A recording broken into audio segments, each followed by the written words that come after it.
What's up, everybody? Welcome to the High Level Husband Podcast. I am Tommy McAllister, and today we got a special one for you. I am joined by the one and only Elise Micheals.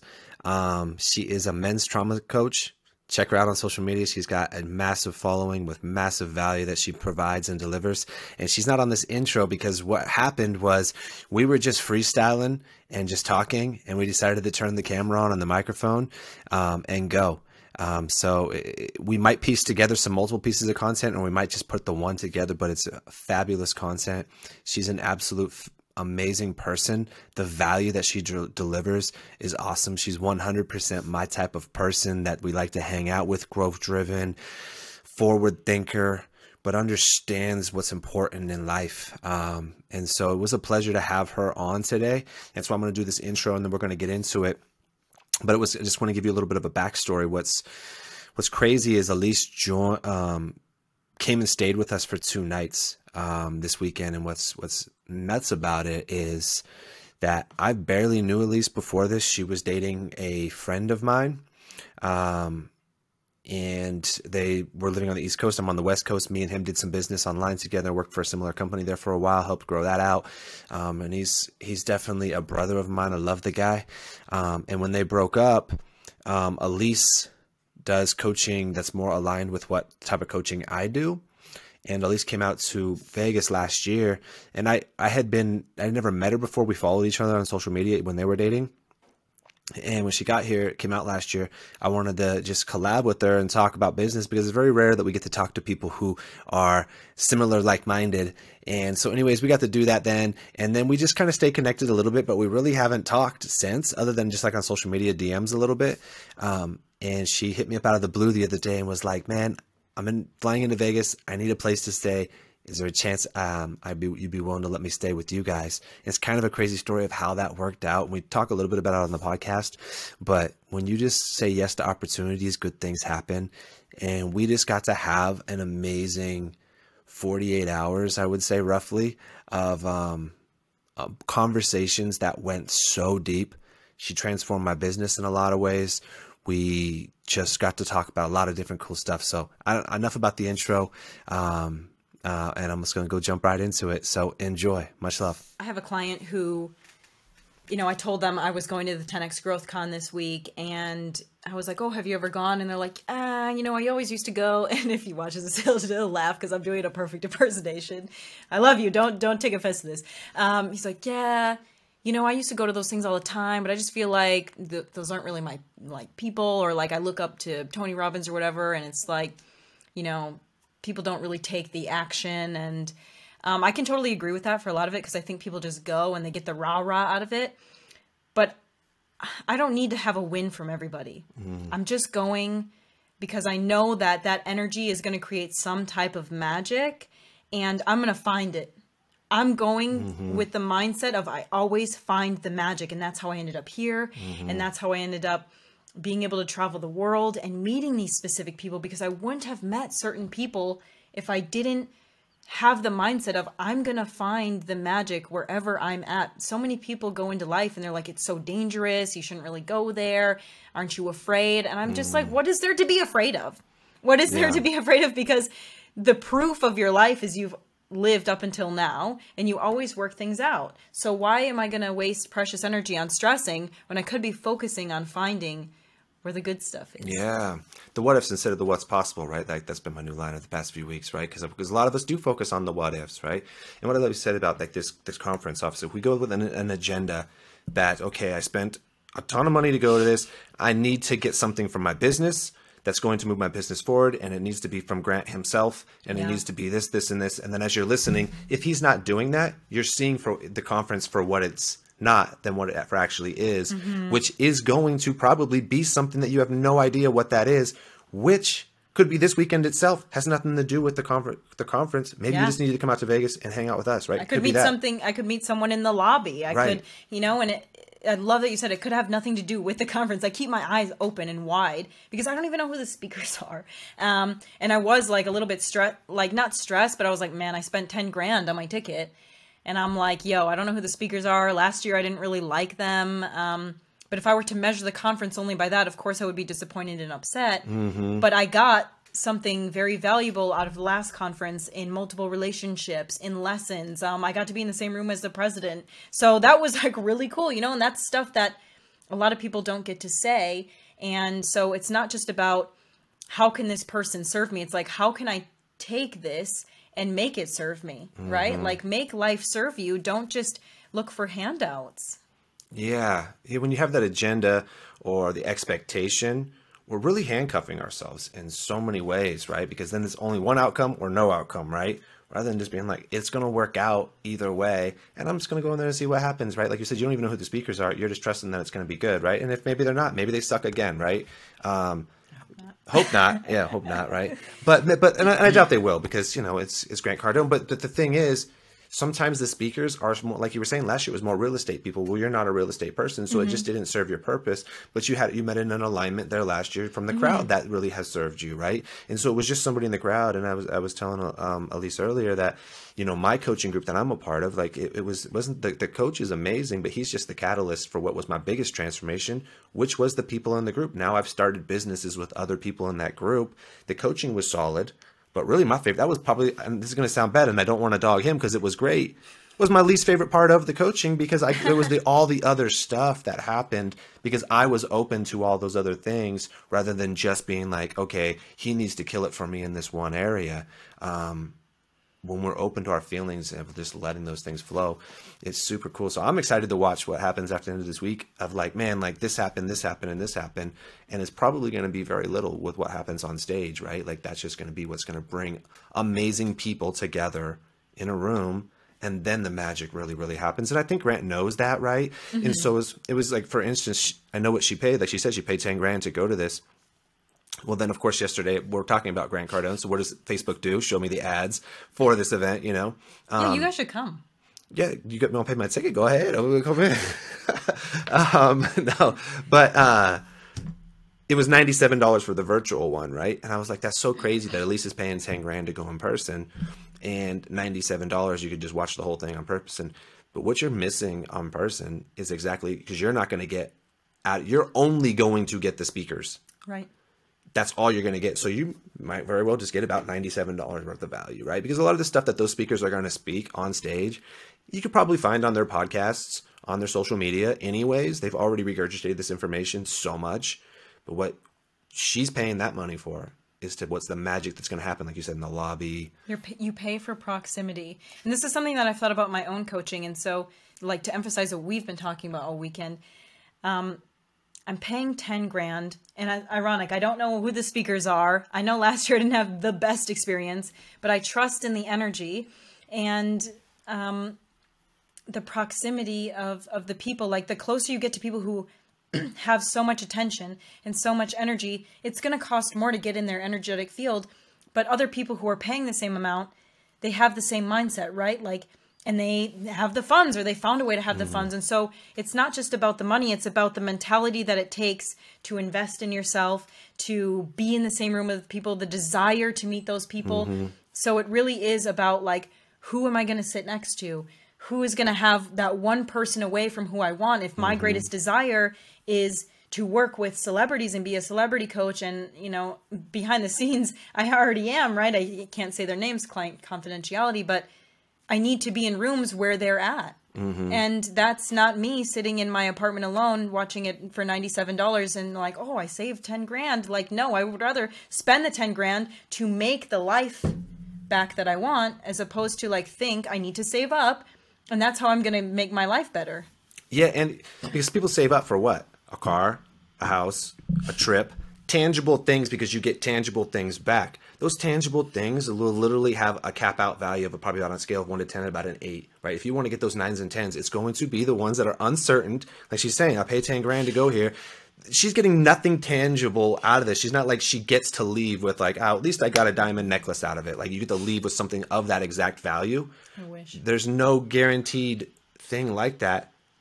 But there is when she knows she's going into it with this mindset. And so obviously this is the High Level Husband podcast. So what's that have to do with being husbands or wives, or as Elise works with men who suffer with trauma, right?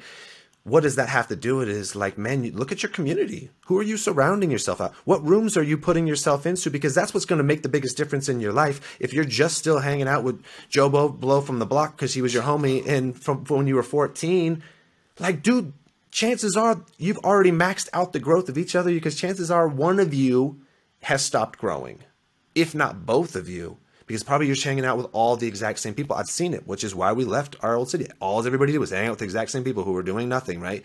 But when you go in these rooms, because everybody paid so much money to be there, and knowing they could have done it online virtually for so much cheaper, they're going to be like, I'm searching in this room for who people I need to be in alignment with.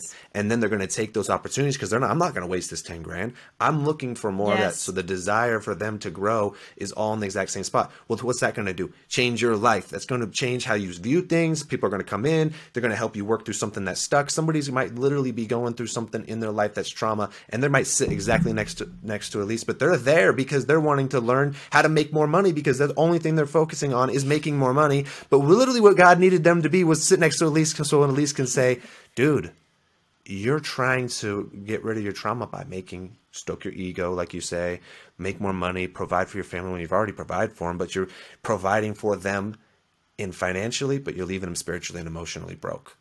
So they needed to be in the room with Elise, and now they have this opportunity to be next to her. And Elise, whatever she's needing, will be in that room, because it's full of killers who all paid the price. Conspires to create a puzzle where every piece is fitting together. And just to emphasize your point about, being a high value husband and wife, you just said, who are you surrounding yourself by? But like, where do your investments lie? We're talking about spending 10 grand on something. Like, what investments are you putting into your marriage? Spiritually, mentally, physically. And we talked about this last night, how, okay, we get upset because our spouse, like, maybe they stopped working out, or they stopped investing in the marriage. So we're like, okay, I'm going to stop investing in the marriage. So when you stop investing, you stop being high level. If I stop paying any amount of money for my learning because I'm trying to save money, then I am declining in my growth in all aspects, in all areas. And when you're in a relationship, in a marriage, you can't be the person, like the ceremony we went to yesterday. Yesterday I went to church, and I never do that because I wanted to say yes. I wanted to do something different, and I got a lot out of it. And what they said was, a lot of people love God when it's easy. I want an easy God. But when the trials and tribulations come, I'm out. And just like marriage, we love our spouse in the beginning because they give us all the good stuff. And then as times get hard, we have children, we have financial difficulty, we have sickness, and sometimes for years. And you're like, I can't take this. They're not giving anything to me. You have to be the type of person who is so dedicated to being a high level person that you're not going to let someone else's dynamics affect how you invest, affect how you do things. Like in a relationship where we were so unaligned. Like last year I went to GrowthCon, and they went to a rave concert, and it was just totally just different. And that was a catalyst for me to be like, it's not good or bad. We're not chastising people for their choices, but it's different, and you have to see things for the reality. But I'm not going to change how I invest in myself, because somebody else isn't doing it. I made a commitment to myself and to my values. And so you have to look at, like, are you making excuses because someone's not serving you? Okay. How are you even serving yourself? How are you serving them? Probably not. Yeah.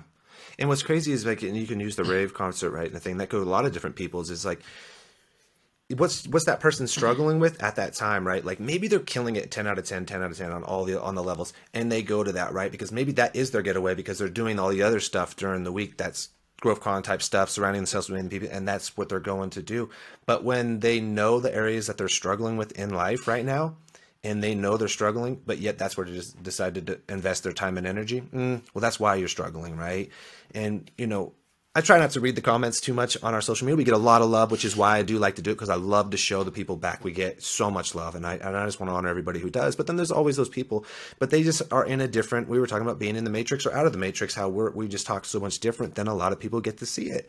And so somebody last night, I was saying, your marriage is a direct reflection of what's going on in your inner self. And multiple people jump in and gave me hate and said no, and somebody said no, my wife cheated, and so you're completely wrong. And I was like, Okay, I didn't have an hour to type back a response, and so I said like a 5-word response. But the thing is that nobody wants to take ownership. Nobody should ever take ownership of why they got cheated on. You got to take ownership of why it got to the doorstep of being cheated on. And nobody sees that. Well, what are you doing? Are you investing in yourself? Like Elise said, like, are you still doing all these things? As soon as when you first meet somebody, you're going in, you're doing all this, you're like exciting, and then you get comfortable.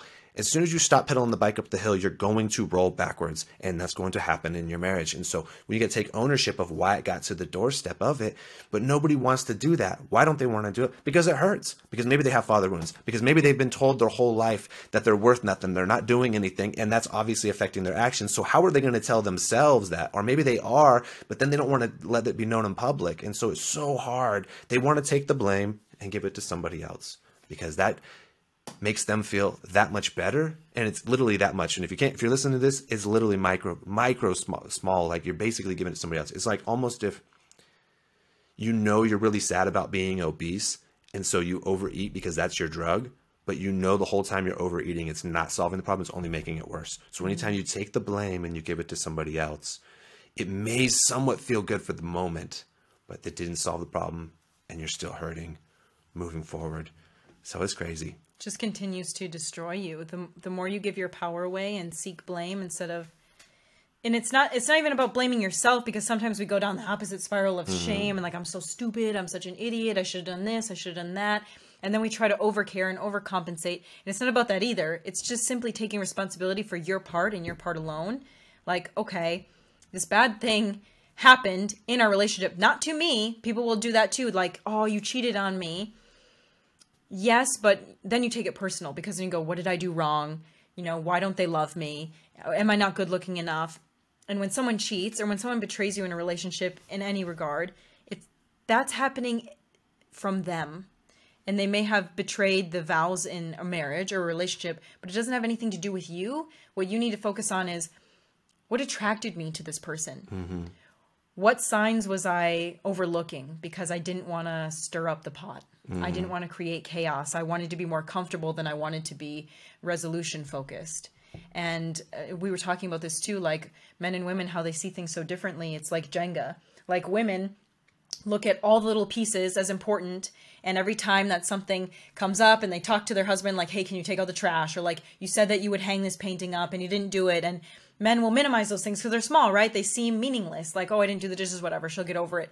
But the little things stack up, and that's how women see it. And every time you don't do it, it's like a piece is taken away and it makes the structure unstable. But for men, as long as the structure is still there, they see it as good and whole and fine until one day it just topples over because that one little piece was one little piece too many. And then it's like they're blindsided. They're like, oh my God, she left me out of nowhere. She, like she broke up with me. She doesn't want to give it a try. Now I'm trying like to pick up all these pieces, right? And you had said, really? You didn't see the writing on the wall? There wasn't like you guys, were you being intimate every day? Were you having conversations? Were you like, cooking together? No, you weren't doing any of that. You sleep in different bedrooms. You're not talking to each other. Finances suck. You're just quiet all the time. When people stop fighting, they stop caring. That they've checked out. Yeah. Gosh, so well said. So well said. We were talking about that. And it is. It's like, it's hard because I think everybody who's in that point, at least majority, they know what's going on. It's just hard to really recognize that it was going that way, and that's the blame. That's being, I don't know what the word I'm like just trying to ignore like a lot about that situation. But like, man, like the writing's on the wall. If you're not heading, and that could be your marriage, that could be anything in your life, your personal happiness, and that's why it reflects into your marriage so much. Your personal happiness. That's why so many times people say no, like. It's not what's going on inside of me that matters. It's the marriage that's the struggle. Well, marriage is like, the marriage isn't a thing. Like, you know what I'm saying? It's not like a tangible microphone that's right there. It's a word of two individuals coming together. So it's not an actual tangible thing, right? That's just a relationship that requires 100% of one person and 100% of another person. So obviously it is what's going on in each individual that we bring to the relationship. If we're struggling, it's such a weird dynamic. And I don't know, I would love to actually get your perspective on this of why, because I've seen it in so many relationships. And I'll admit it, I've done it over the years. I think to my kids a few times, and then to Diane probably a few times. where I would never talk to you, or, a close friend, anybody a specific way. But for some reason, spouses can talk to spouses in like the most rudest, harshest thing that you would never say to your worst enemy. You literally wouldn't say that to your worst enemy, and you take all your pain out on other people. It's so weird that happens, because that person is supposed to be your lover, your best friend, your confidant, your business partner, everything, right? And you just treat them like dirt at times. And I'm not saying I haven't done that in the course of me and Diane being together for 24 years. So everything and anything has pretty much happened. But that's why I'm just curious of your perspective. Why do you think it is that people do that? And it can be male to female, or female to male. Both goes both ways. I've seen it both ways, right? Why do you think it is that we do it to our loved ones? Because the closer someone is, the more vulnerable you are, the more at risk you are for pain. And so if you let someone in, like you said, they're your best friend, they're your confidant, they're your business partner. Grant has the saying that eventually all assets become liabilities. And, we put all of our eggs in these baskets where we love someone so much and we bare our soul to them. And if we feel like, oh my God, now my soul is at risk of feeling pain, our only defense is to lash out. That is like our shield. And so I think it's good to also recognize it in that way, that it's what we're doing from a survival standpoint, and not necessarily because we hate the other person or we're trying to be mean. You're just trying to protect what you now feel is threatened because you've let someone get so close to your heart. They're in your heart, right?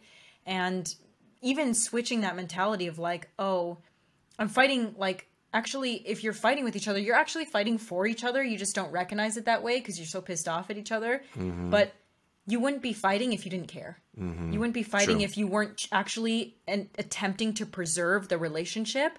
You wouldn't say mean stuff to your partner if you didn't feel like something was under threat.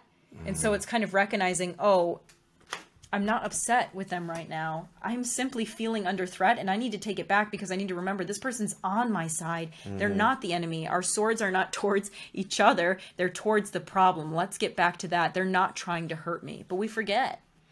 Yeah. So, I had to write that down. You wouldn't be fighting if you didn't care, right? Like, that's the so thing. And when you say that, right, it's like, and we can do that in like a business, right? Like, we wouldn't be so frustrated with like our businesses. Like, if you're not an entrepreneur, you probably don't recognize this as much, but like a lot of people who are in our circle who listen to these things are, and we both work with a lot of entrepreneurs. That's why sometimes we get so frustrated with our businesses, because we care, right? So when you said that's so true, it's like, if we didn't really care about this business, we're like, all right. It's like why people can quit job after job, like when they work for regular corporations or whatever, because they don't care. They have nothing invested in that job. They know they can go do it somewhere else. So they're not really getting all that frustrated. They'll just go ahead and quit, right? But that's why you're fighting, and it matters, right? And I also think it's, when I was listening to you say that, I think people do it, right, because it's expressing their feelings just in the wrong way, right? Like they really want to say, hey, I'm hurting right now. God, I really wish I listened to you more, or I wish I did this to you more. I wish I didn't treat you this way. I wish I didn't do this. I wish this is going on in my life. It just comes out as guns and knives rather than like hugs and kisses, right? And that's why it's so important to do. Like, it's like 90% of problems in a marriage and in life can be solved by just changing our tone and the language we use. Not saying anything particularly different, just changing the wording around a little bit and the tone of our voice. So if we're talking like this rather than like yelling, right? The same exact thing. I could say the same statement. And so we just watch that. It's so important, right? And watching our emotions and letting our emotions and feelings are beautiful, but not letting them control us controlling those, right? Not letting our problems surround us surrounding our problems, right? Doesn't mean those things go away. It just becomes different on how we're doing it, the perspectives and how we're handling those. So that's when we're going to see shifts in your marriages or in your businesses or your personal life, when you really get a grasp on that. And just honestly, it's a lot, just a perspective switch. It's not like you need this drastic, crazy thing to happen other than a perspective switch on all that, and just starting to change that and seeing them a little bit differently in so much a light that's different. So yeah, it's crazy. It's so crazy. Yeah. So Yeah, I mean, we could go for days on this, guys. I wish we had a microphone all weekend with us because we just talked about so many different things. I know I got vulnerable in a lot of different areas. Elise did as well. And that's where I just really want to challenge everybody is to what bold actions are you taking in life? I mean, if you want your marriage to change, if you want your anything in your life where you're seeing struggle to change, take some bold action, some risks, right? Like Elise was saying, she made a big investment to go this weekend, but it's going to make so many, the investment that's going to come back is relationship, probably financially, and in so many other areas, right? But in your marriage too, if you're struggling, you got to make those bold moves. I did a post on this earlier this week. I had a client of mine, and I know this is going to resonate with Elise because of her, a lot of working with a lot of guys who are very successful. And his wife's number one complaint, and they're literally at the point where she's about to move out. And so unfortunately, if you are somebody who's struggling in your marriage, don't wait for it to be stage 4 cancer before you come hire a coach, because that's where you're working with a hard fix. If you see something, get ahead of the curve.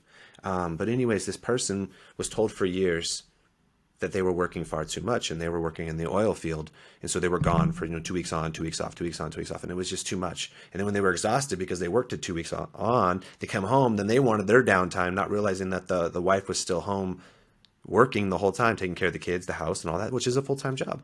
And so he left that, which is a good move, to go create his own businesses. Well, so now he has multiple businesses and he's working 7 days a week, all day long. And his wife's number one complaint is you work too much, and that's what's driving us apart. So when I asked him, I said, well, brother, what are you doing to make some headway in this? He's like, I'm just really trying to get back into the word, and which is great. It's a great start, right? But praying means nothing without action. We were talking about this yesterday. And he's like, doing this other stuff. I'm watching the things I say to her, and things like that. And I'm like, okay. I'm like, what was her number one problem? I work too much. How many days a week are you working right now? 7. Bro, it's like what Elise was talking about. You don't see the Jenga. You're seeing that she knows the problems and you see it. I said, bro, you got to go down to 5 days a week. I go, he's like, I know, but it's my business. I love it so much. And I'm like, what do you love more? Your business or your wife? Well, I love my family more. What is bringing you the most heartache and stress in your life right now? Yeah, my heart's crushed because of my wife. Well, then why are you still working 7 days a week? You're trying to hit a home run with your hand rather than grabbing the bat and using it to hit the home run, right? She's telling you what she wants, but you got to make a bold move, which is going to be going down to 5 days a week.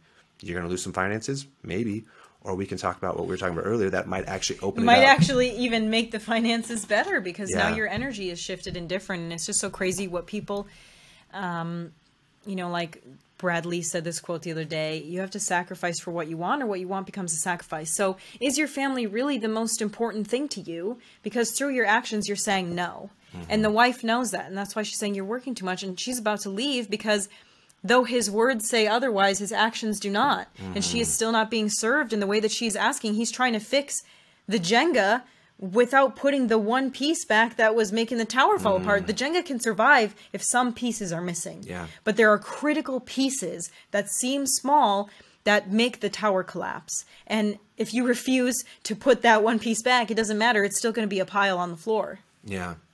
Gosh, so well said about putting the one piece in the Jenga back, right? It's like, if you know you're an alcoholic, right? And you're like, okay, I know this is the one thing that's ruining all my relationships and all of these things. You're like, okay, but I'm only going to drink on the weekends from now on. I've talked to so many people who I've worked with who said that same thing. Okay, well, I'm just not going to drink during the weekdays and I'm only going to drink on the weekends. I'm like, dude, like, you're not willing to do what's hard. You're not even willing to put the piece back. You're just looking at the piece now and you know it's there, so you're just going to cut it back a little bit. When it's like, dude, you can either get massive action or none at all, right? Like, you're literally just kicking the can down the road until a frustrating day happens and now you're back to drinking 7 days a week, right? It's the same thing. So it's like, drinking is no different than working. That's just your addiction, right? So like if you're working 7 days a week, it's the same thing. It's trying to numb a pain, right? Something like that.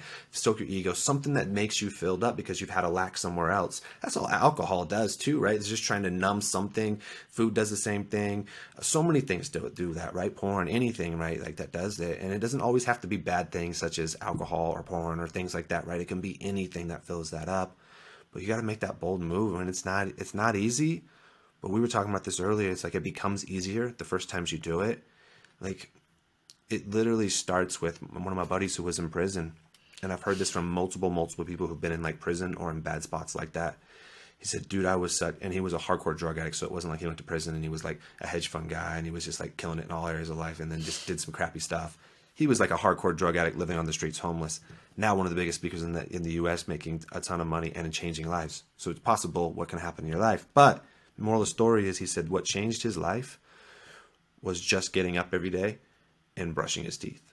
He said, I didn't do it for years. I didn't get up every day and brush my teeth. He said, then he made that a habit. Then he said, you know what? For the next week, I'm going to start brushing my teeth and making my bed every single day.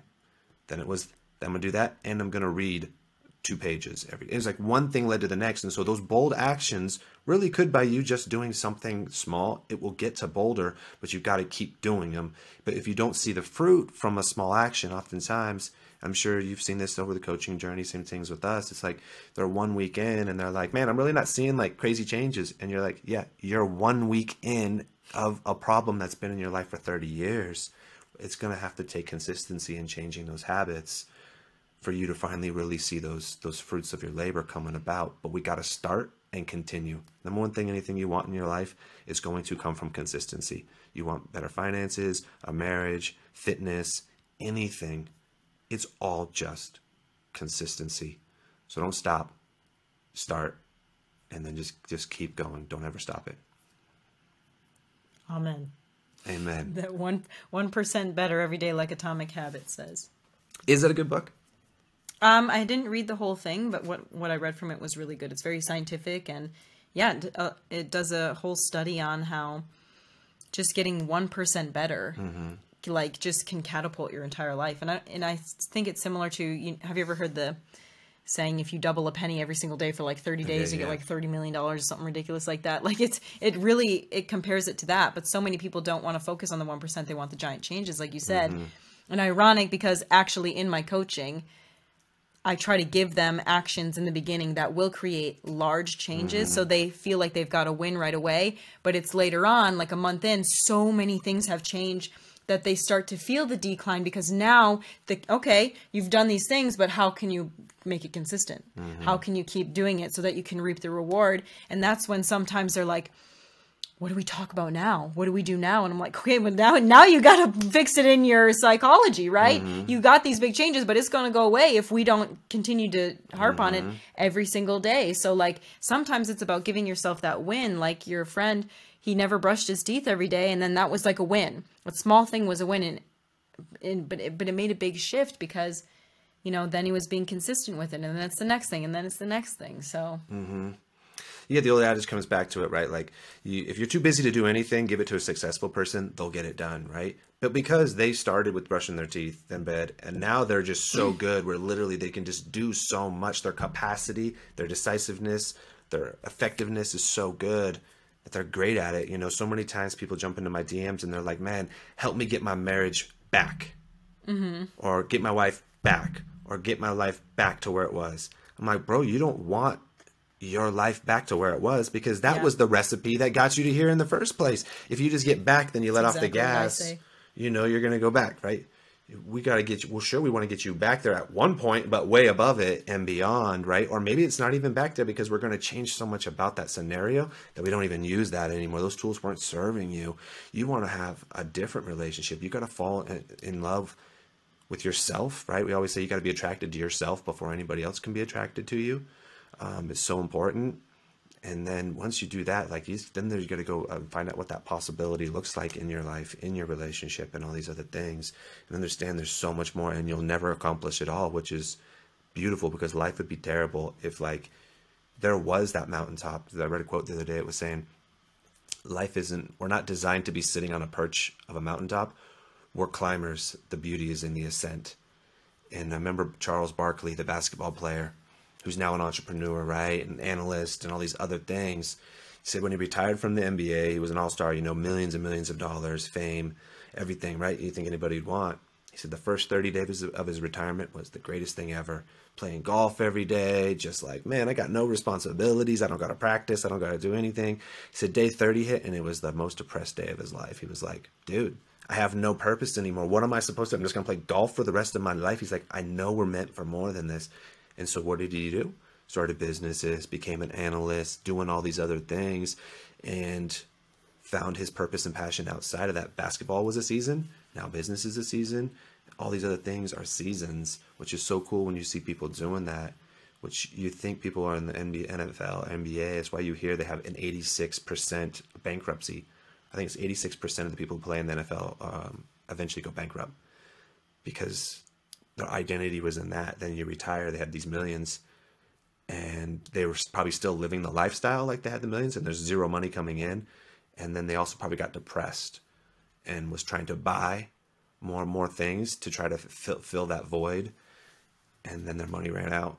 That stuff obviously doesn't make you very, very happy. And it does it maybe for a little bit, and it's very fleeting. And so then what do, right? So knowing that purpose, like you're saying, is like when you used to want to be in Hollywood and things like that, you're still doing your purpose. It's just in a different route. So NFL was that route for them. Just keep changing it and maneuvering and growing. That's why there's beauty in uncertainty. Certainty is what's going to get a lot of people in a lot of hard spots.